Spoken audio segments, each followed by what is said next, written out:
Well, hello, hello, hello. Welcome to the podcast. Today I have a very positive guest, someone who is very important because they're helping very important people. Ladies and gentlemen, please welcome Sharon. Sharon, tell them something about yourself. Okay, I live north of Seattle. Used to live in Florida, so hello, Floridians. Yeah. I We're warm. I was born in Anacortes, Washington, which is on the water, just kind of like Florida is a lot on the water. But my dad moved us to a farm when I was 8 years old, and I wound up milking cows and stacking hay and gathering eggs. Whatever it is. Yeah, but I and this is kind of a side thing a little bit, but I wanted to be invisible as a kid because of abuse that was happening. And I said, if I just double down, get focused, don't rock the boat, get good grades, maybe I'd be safe. And after I retired, I realized that I still have been invisible. And I actually felt it my whole life in the bottom of my gut. I didn't feel like I was heard very much. I remember being uh, in a meeting with the big boss in our building. I don't know whether he's the executive vice president or something, and I don't know why they chose me. But I remember sitting in that meeting wishing so much that I had courage to ask him a question. No, I wanted to see if he had a question for us because he's not the only one that's smart in this room, Of you know. course. And I never had the courage to speak up then. Yeah, and but as I went through my college classes, I remember coming back one summer and I was sitting in a smaller meeting. There must be maybe 12, 15 people there, and I imagine kicking the back of my chair and say, "Come on, Sharon, put Do it. something out there." Because there's people in this room that don't have the courage to tell the truth. And I would be speaking for them and for me. And that's kind of how I started realizing that when you share your own voice, you're sharing your truth. And a lot of people, in fact, earlier this week, I was on another podcast where this guy said that, I think he was kind of in his mid 50s, and he said, I just became an authentic person, a man this last year. I was Well, honest with myself. So that's pretty, I think I've always had a bit for authenticity from a very young age. But anyway, I did skip second grade. I claim I was a lifelong learner at 5 years old, too. you were ahead of the times. Yeah. I was taller than anybody in first grade, and I was glad to skip second grade because and they weren't as mature as I was. Got it. I love it. What, but that's, and you bring up a good point because a lot of people, when they get to that age, like or before they get there, they're afraid of getting there. Like, how do I find a new career, or how do I find a new self, or a new? So, like that man, the gentleman said he found his authentic self at that age. Is there anything you can tell people about that? Oh yeah. Being authentic is huge, especially in this world that's so much turmoil. There's well, this is a rare book, and I don't really usually tell people about it, but there's a book called Outwitting the Devil. And Ooh, if you're not doing your own thinking, you're following the crowd, and that is yes. very dangerous. Yeah, I had a 2-hour talk this morning with a lady that has been went through her hell on earth kind of. She's amazed that she lived through it. And you've got a story kind of similar too, but living your own truth, being true to yourself, and that there's a truth inside of each one of us. Just like our fingerprint is unique, I tend to think that the uniqueness of each one of us is our spark and our DNA and our GPS. Our The GPS is GPS, I inside of like us. it, guys. I like that. I like that a lot. And I totally agree with you. And once you find that, man, once you live in your truth, Yeah. that's what I think when people say lucky, that's what it feels like. Because if you're living in your truth, things happen that are gravitate towards you. Is I love what you're saying. So, and you're a coach, right? You coach individuals through that. Is that your Well, background? I in fact learned how to write my essence statement, which I now call inner spark or just your spark statement, was the week before I retired. I started coaching class the week before I retired. Okay, so I had run a singles conference here in town, and my director had said, Sharon, before your event is done, have something else to go to.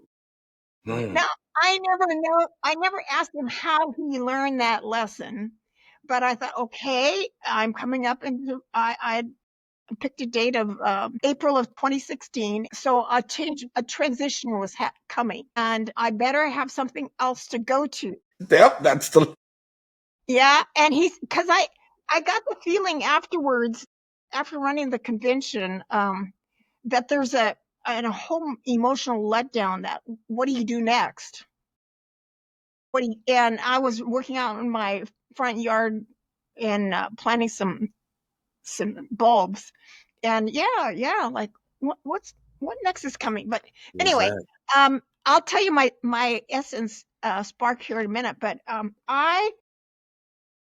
I think about 4 months into retirement, I started bouncing off the wall somewhat because there's no boss to keep happy. It was a big. How long were you in the corporate world before this happened? Well, I've just always worked. I'm never married, never had kids, and so I support myself. Got it. And you got to pay for the roof and the car and the education, and all that. So yeah, I've just always worked. I was at a GTE, the phone company. They have a headquarters in Tampa for 19 years, and then I I, I Yeah. stuck out my neck and said, I think I have more to offer the world than what you're paying me for, Mr. GTE. And I jumped ship and said, I believe in myself and I'm a good investment. Woo! That's what I'm talking about. Sure, that was the best decision I ever made. I've never regretted investing in myself. So after that weekend, we had to go to class with some exercises having been done. So here's an exercise for you to start with because it's kind of easy. Make a list of 20 things you love to do. 20, not five, not 10, but 20.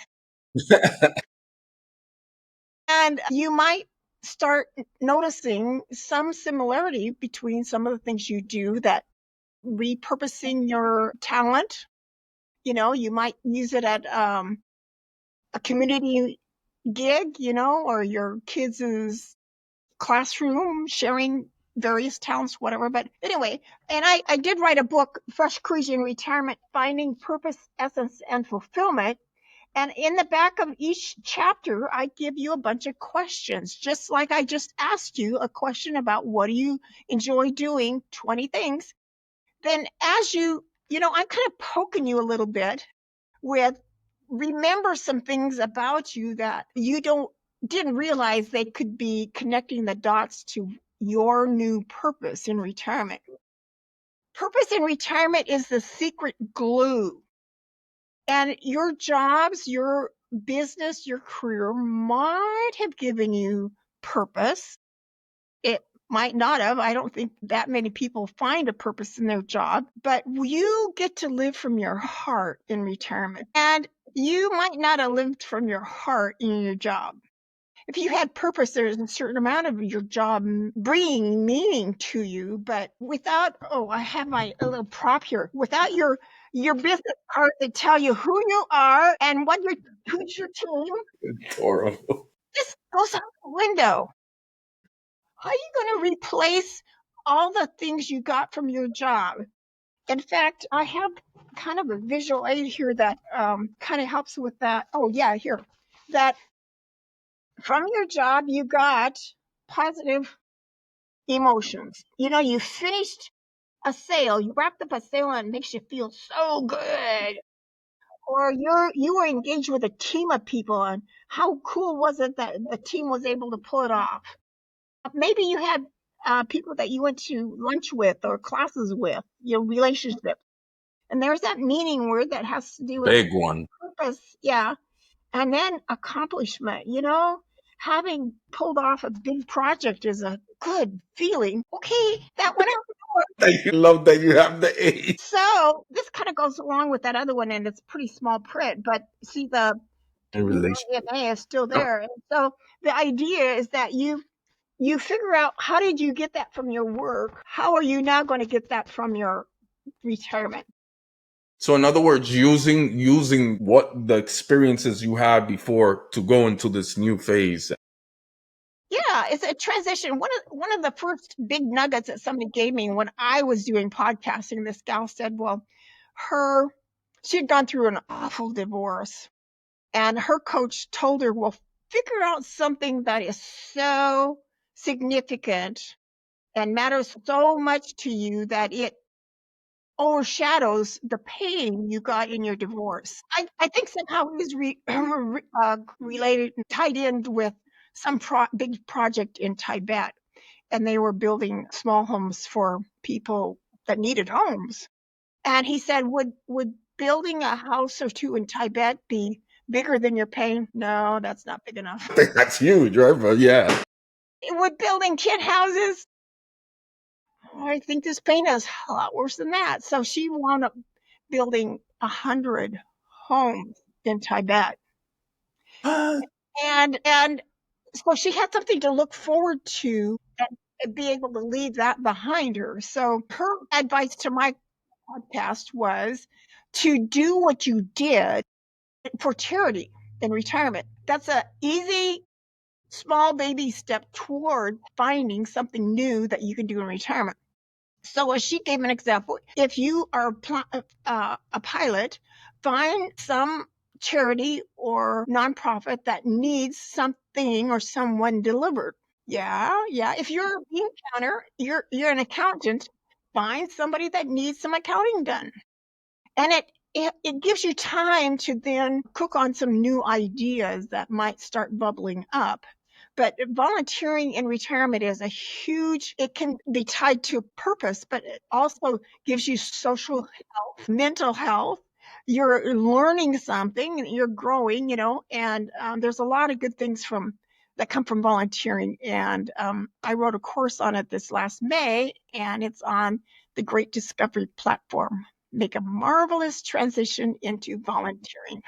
I love it, and it makes sense because you're bringing the skills you've learned all your life. It makes so much sense. It's easier than just saying, "Oh, I got to find something new right now." It's the same, but it is new, right? So I Yeah. love it. I love that idea. On my podcast, that was quite the key for me, and I actually write about his story in my book. He had been an AARP president for Washington State for 6 years. Ooh, So he had nice 9 tips that you get from volunteering. And one of the first things that you need to know, well, 2 things, is don't take the first job. You don't have to take the first volunteering job that comes along, because you kind of need to figure out what fits and what of doesn't fit. course, Yeah. The other big point that he brought out is, if they don't train you, walk on. that's right. Yeah, You need to be respected, and of that's the thing. course. Too often we can't you read my mind? Don't you know what needs to be done here? I thought my eyes told you what I wanted. Got it. I love it. And so let me ask you this, because you mentioned the career, the past, uh, it, because we become our careers, right? In most of our lives, we don't even notice we become our careers. That's what we do. What would you tell someone if right now they're sitting there and they're feeling that stress from having to transition and not knowing what to do? What would you tell them to either motivate them or to get them up and going and realize, like what you're saying, that there's a lot more to go. You could do a lot more special things, and you could still fill the buckets. Well, I'm seeing almost weekly now, and I look forward to the day I see it daily, where people are starting to demand that training. Financial planning is wonderful, but I'm a behavioral scientist, and I think about all the transitions. The transition of retirement is in the top 10 of the most stressful things that you encounter in life. It is a big. So, yeah, all this transition of losing your job title, using your job team, losing the people you went to lunch with, the team to work with. So my question about how do I know if I'm productive was because I need a new definition of being productive. So here's what I had written that first week in a coaching class was writing our essence statement. I am precious jewel of wisdom. I am colorful collaborator, motivator, and learner. I am tranquil, authentic, and pure inspirer. I light fires. That's People amazing. know that about themselves because every day, well, it took, I used to, I wrote it on a wall hanging here behind me, and somebody suggested I take that down, but I came over and read it one day 3 different times. Yeah, when I live from what matters to me, every day feels right. Yeah, that's right. All decisions, everything. So, what is an essence statement? Can you? Because I was looking at your website. That's something you do. You help people with, right? Yeah. Yeah, I an essence statement is basically a metaphor of your talents, your values, your good habits, your guiding principles, and you write it up into what is sort of a story. I sometimes relate it to a parable, like in the Bible. There once was a man, whatever. Well, there once was a Sharon who was a precious jewel of wisdom. I love, I love your energy. Yeah, it changes as your seasons of life change, but you can modify it whenever you like. But I think it's like a cloak that just fits me so perfectly that it feels a little bit like heaven on earth. Contentment, a meaning to life, serving your brothers and sisters. There's something, well, in GPS as once, okay, there's kind of 2 sections of this, and I need to make sure I help people with both sections. Is once I know what my essence is, my spark, as if you couldn't tell I had a spark, Yeah, I see it. It's coming through. Sharon's coming through. that I now need to make decisions aligned with that essence or spark. If you don't, and I've had a couple of nephews that have had anger management issues, when there's not alignment, you frustrate yourself. And you don't even know where the frustration is coming from because they're so separated. But once I put on that cloak with I understand this is me, this is the best of me. Well, in fact, I started just a couple weeks ago, I wrote my new brand, and I introduce you to the best of you. Love it. Yeah, I love it. Man, your energy is out of control. It's on fire. I'm much more I'm much more eager to be a speaker, podcaster than I am a coach because my intent, Julio, is to impact 10% of the boomers. And it's growing, right? I was looking at by 2050, 22% of the population will be in that. And right now it says 17.3. So bring them on. I'm ready. I love it. Your Yeah. energy is amazing. Let me ask you this. What has guided you to go down this path of helping these group of people? I know you helped yourself. You were able to find this for yourself, but that doesn't mean let me go now give it to the world. What is driving you to do it that way? Considered myself a facilitator, Mm. somebody who helps somebody else succeed. But I remember back when I was about 14, I started picking up on the word potential. I wonder what my potential is. Where can I find it, So I see all this free time in retirement as untapped potential of it. In fact, um, when I was writing my book, I was using some statistics out of this book, What Retirees Want. Ken Dykewell has been researching retirees for 45 years. Really? He's now 73, so he's one of us. Oh, by the way, I'm 77 and I brag about it. I love it. I love it. Well, your energy, I gotta tell you, your energy is bright. So yeah, Yeah. I love it. I love what you bring. I'm considering uh, participating in a senior Miss America pageant. Wait, I've never had cancer, never had diabetes. I'm the epitome of health. People need to know it's possible to get to 77 without having any hospital time. wait. So you've never had any major? That's great. Look at you. I do have dentures up here.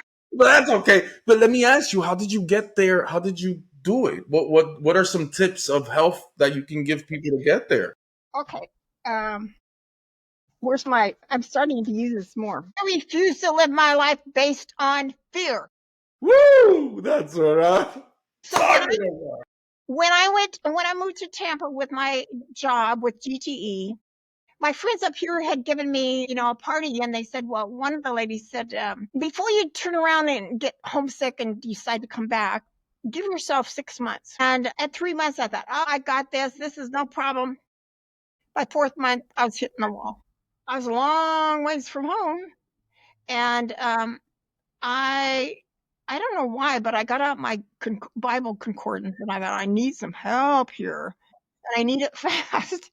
And I found um, about 6 or 8 verses in Joshua chapter 1 and chapter 2 about courage and do not be afraid. I actually searched here recently about how many times is fear talked about in the Bible. It's like 337 times, but it's all about, when an angel showed up, don't be afraid. Whatever God put in your heart, don't be afraid. I've had to remind myself of that lately because I brought on some collaborative help, and do not be afraid. You got to push through. I love your equipment that you. Imagine that, like 4 inches from my nose, that anything planted in our spirit for us to do, like you're watching a campfire burn and it's, you know, quiet around and you're just kind of listening to the silence or the birds or the, you know, and as a little prompting comes in your spirit about something like, yeah, you wanted to do that, but I don't know how to do that. Well, one of my little art blocks that I make, gotta find this one because it means so much to me. You'll know the next step once you take the first step. That's right. That So is. you might be watching the water, or the sunset, and a little voice comes in your head, and pay attention to it and honor it. Did you hear that message, especially for you? It wasn't shouted from the housetops. It was poking in your heart, and it probably is something that would mean a lot to you. But if you're scared, stop it. Stop it. Take that first step because then you'll know. That's a lot. I think, especially when we're young, we I have no idea how to accomplish that. Where do I start?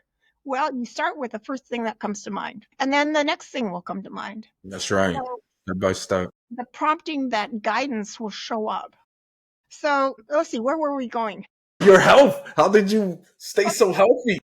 So there's a lot of you know fear that is on our countenance, That's right. wrinkles and all that stuff.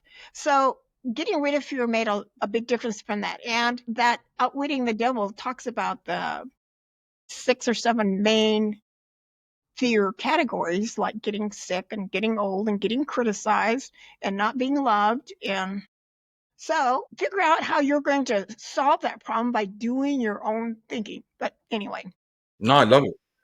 I've always used, well, about 40, I started using good supplements because I knew I wasn't eating my vegetables. That's part of the truth. When I was working on my degrees and going to work, many times I grabbed a handful of cookies and that was dinner. That was it. It's not Guilty. vegetables. You could think it is, but it's not. It filled me up for a bit. Yeah, So supplements. Supplements are good. yeah. And there's so many good ones all the time coming out that is pretty amazing. I actually have a self-healing body. and you can have one. Yeah, yeah. All this preservatives in our food, I'm starting to recognize if it's been a week since I had a green smoothie, I can tell it in my complexion. Yeah, it's the food is definitely something we have to watch out for, especially nowadays. I love what you're doing. I love the segment, the population you're helping. So what can someone I know you do you coaching, you do speaking, right? You're into that some and you have books. What is the grand message that someone gets from you when working with you in either of those facets? Well, the main thing, another visual aid, how important it is to know yourself. Because when you know yourself, you're not so critical with yourself. You have more confidence. You're not so hard on other people. One of the things that helped me a lot, Julio, was I've always been big for my size, taller than my mom and dad. And part of the way that people handle abusive situations or trauma, I'm getting Yes. to respect what happens to us with trauma. Yeah. Is Some that you either get heavy or you get promiscuous in my sister's case. And I put on weight because that kept helping me, I guess, in some twisted way to be safe. Mhm. And when I started saying I'm doing the best I know how, what a difference that made because it shut up that critical voice, Mhm. that we're all doing the best we know how, Yeah, that's in right. all honesty. And yet there's these voices that try to compare you to everybody else. And that is such a awful thing to continue Very with. awful. It is. You can never compare yourself against other things around you. It doesn't work. You'll be chasing something you'll never find. So I love it because like today I did a few podcasts and in each one of them being authentic came out a lot and you're saying it and I think yeah, if you own your own truth, no one can use it against you. The truth is you know who you are. That list that you showed is amazing. You mentioned that you did experience abuse. I'm not gonna get into that, but how did you come out of that? Because as you see, you said it does give trauma. Trauma's a real living thing, right? And it just shows up. What is something that you can tell someone that is coming out of abuse or trying retire now and looking for a new life and they face abuse or any trauma? Well, okay, so a lot of young people and a lot of older people don't feel seen, heard, or valued. And um, in all honesty, to a certain amount, in fact, I do, Julio, a weekly event on Wednesdays from loneliness to resilience. So we're talking about how do you get from having been lonely to becoming resilient. And one of them is to be able to face your own truth. Again, Somehow true. this question popped in my head here about 3 months ago. What's the correlation between authenticity and resilience? A lot. No. I love your energy. I love it. I love it. So, if you're not willing to tell your own truth, so one of the guys that's been showing up on my podcast or on that event is a guy that he complained about. You go to church and you say, "Well, how are you? Fine. How are you? Fine. How are you? Fine." He's telling the truth. He had been, We all know we're not all fine. yeah. In fact, this week we're talking about physical energy, mental energy, spiritual energy, social energy. There's 5 of them, and I'm reading that prop I don't have with me. I'm reading a book Powered by Me. I intend to spend all evening reading that.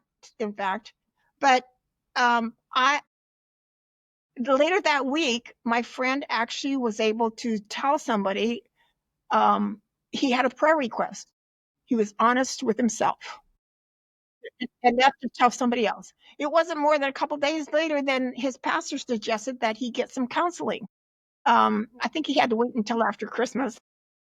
But the fact that I need help is hard to say. It is. Yeah, yeah. And I'm actually willing to consider, I'm not sure I'm willing to admit yet, but there might be a cap on my emotions that might have been still being tied to some of the trauma I went through. So I'm willing to think suggest there might be more emotions I could have if I process it more. And this 2-hour conversations kind of led in that direction a little bit. It was totally somebody new I met on LinkedIn yesterday. But so that's one of the things that helps me also is I pray for 20 people before I go to sleep. I love that. Doing it, and that's the whole purpose, is being able to fall asleep. So all that fear is like a squirrel going around and around in a hamster. And you're spinning your wheels, and where are you going? It does not get you anywhere. Worry is a misuse of ingenuity. That's right. I love it. You have so many learning aids around you. How do you keep track of them? So when I wake up in the morning, I pray for the same 20 people. And I ask myself, what do I need to know today? And how are you going to dance with me today, God? Good question. Feel like the dancing with you, one, we were not allowed to dance growing up.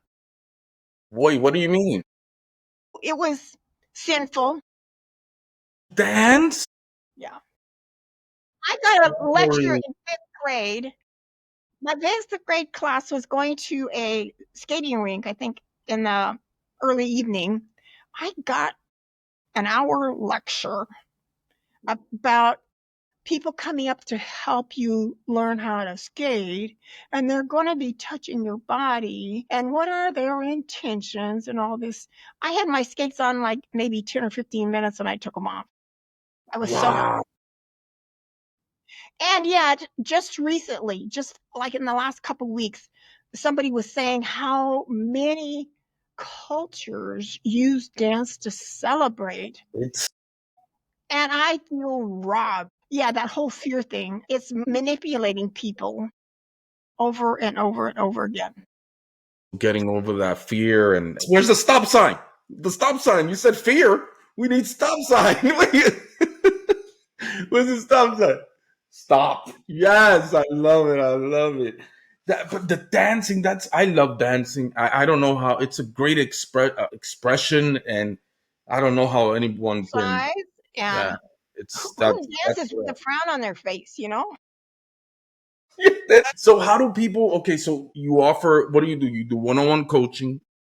Yeah, I'm not doing as much one-on-one, but I have put the process of your 20 things you love to do, and that whole what's important, what matters, what is possible, that whole process is on a program course on the Great Discovery platform. I have 6 things out there. One is free, one's $5, another one's $17.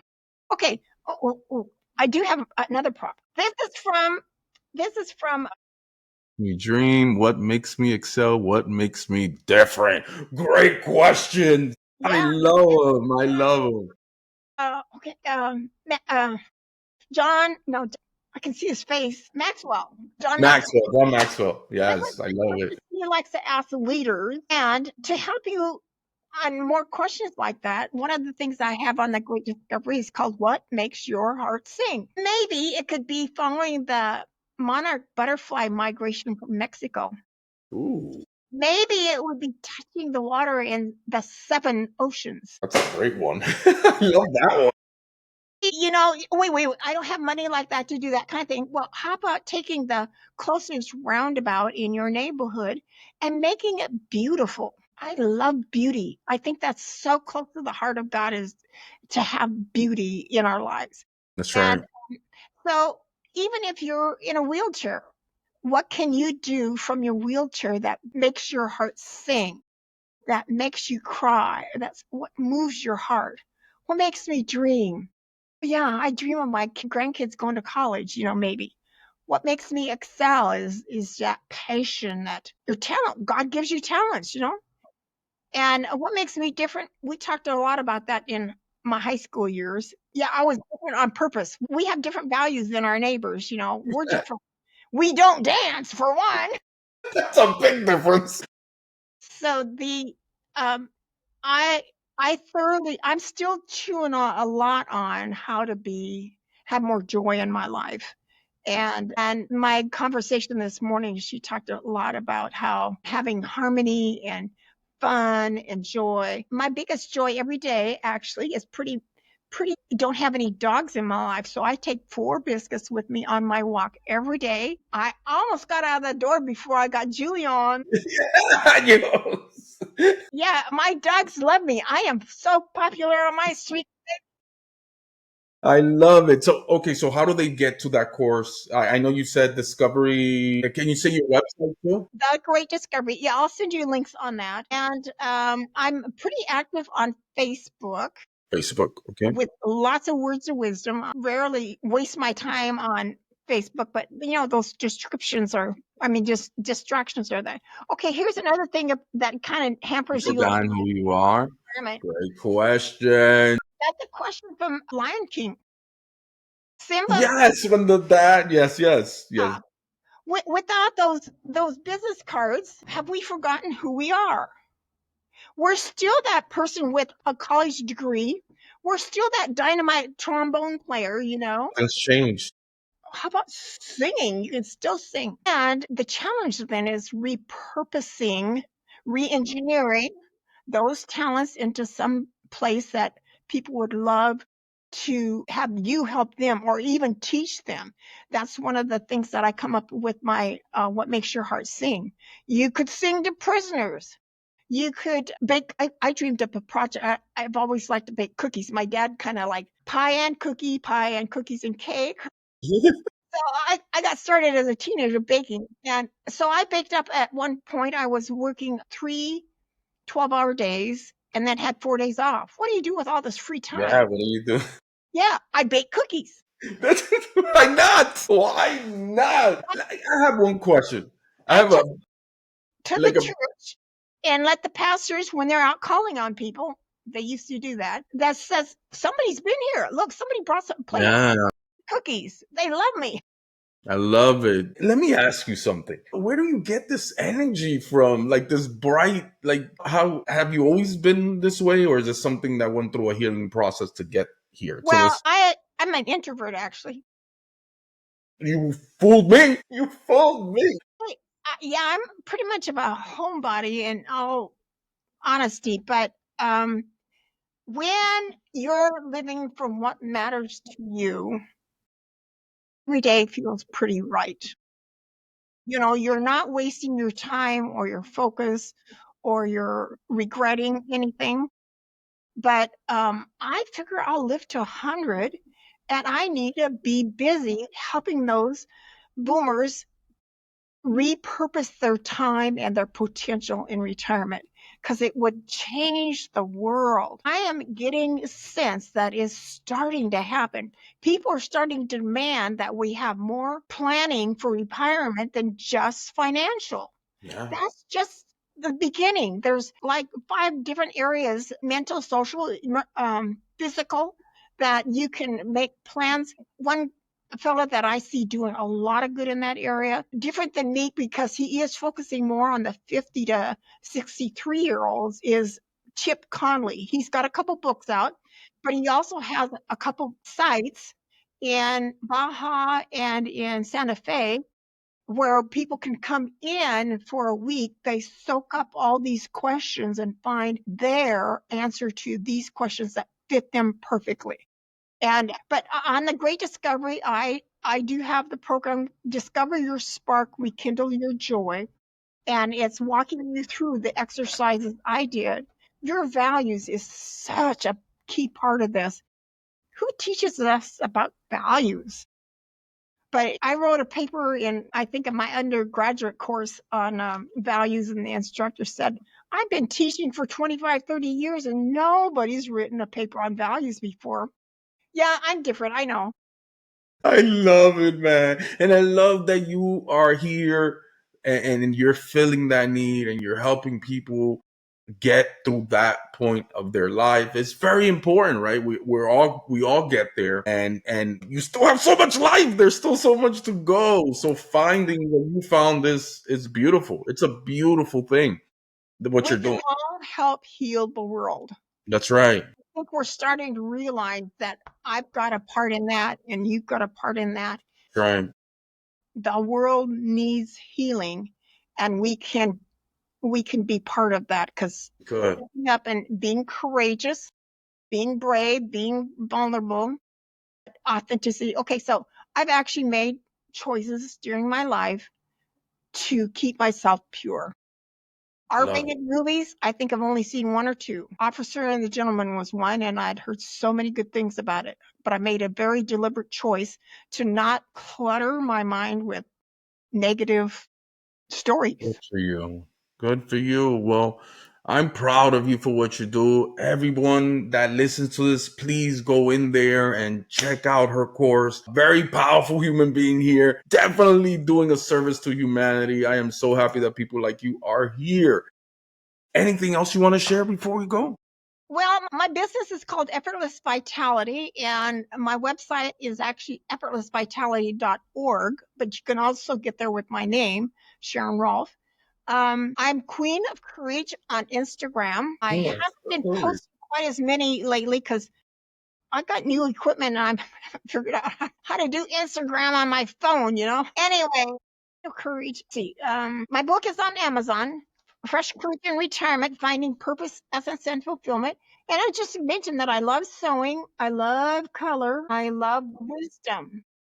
So, how could you put two or three of your things you love to do together to make something totally unique? I actually scattered them throughout my book because where are they? They're all in the back, I think. Beauty actually gets processed in our brain differently than just words.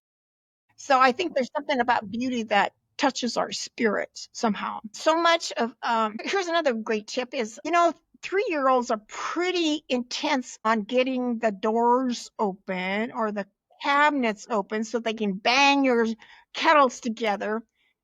Adopt curiosity as something in retirement, because being a learner, well, I also connected to my plants. I come home one weekend from having been out of town, and I first put some water on my plants out here. Yeah, if they're not growing, they're dying. Ooh, Sharon, that was good.